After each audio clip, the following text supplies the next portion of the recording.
За миний хувьд энэ одоо хаврын чуулганаар монголчууд одоо тий байгалийн баялагийг өгөөжөөс тэгш шудрах хүртэх энэ асуудалд илүү анхаарч ажиллаж бодож байгаа. Өөрөөр хэлэх юм бол 2007 онд бид нэр ашигт малтмын тухай хууль батлагтай стратеги ордуудын төрийн өмчийн хөрөнгөөр хайгуул хийсэн стратеги ордуудын 34-өөс 50% төр одоос үн төлбөр эзэмших ёстой гэж 2007 онд ашигт малтмын хууль баталсан. 20 жилийн хугацаанд энэ одоо заалтаа тийм үү амлихгүй байгаа. Үүнийг амлиулж энэ стратеги ордуудын одоо өгөөжийн дийлэнхийг төрөөр дамжуулж ард түмэн тийм үү өгөөж нь хүртдэг болох. Өнөөдөр л хүртэхгүй байгаа шүү дээ. Энэ асуудал илүү анхаарч ажиллая гэж бодож байна. 2019 оноос үндсэн хуулийн нэмэлт өөрчлөлт хийгдсэн. Байгалийн баялагын өгөөжийн дийлэнх нь Монголын ард түмэнд ногдноо.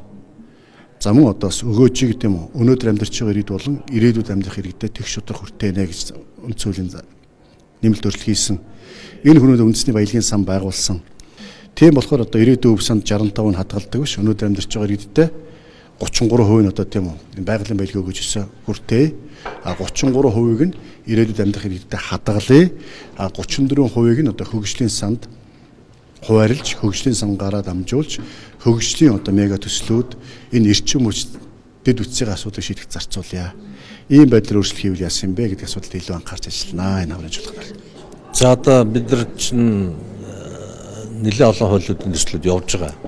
За энэ дээр хамгийн их ажиллаж байгаа хуулиуд бол одоо зөвшөөрлийн тухай хууль байна. Хоёрдугаарт нь татварын багц хуулийн шинжилгээний асуудал байна. За би их хурлын төсвийн байнгын орон эдийн засгийн байнгын оронд хэрэглэгдэж ажилладаг. Тэгэхээр яг энэ чиглэлээр бол татварын багц хуультай ажил хийсгэж нэлээд ажиллаж байна.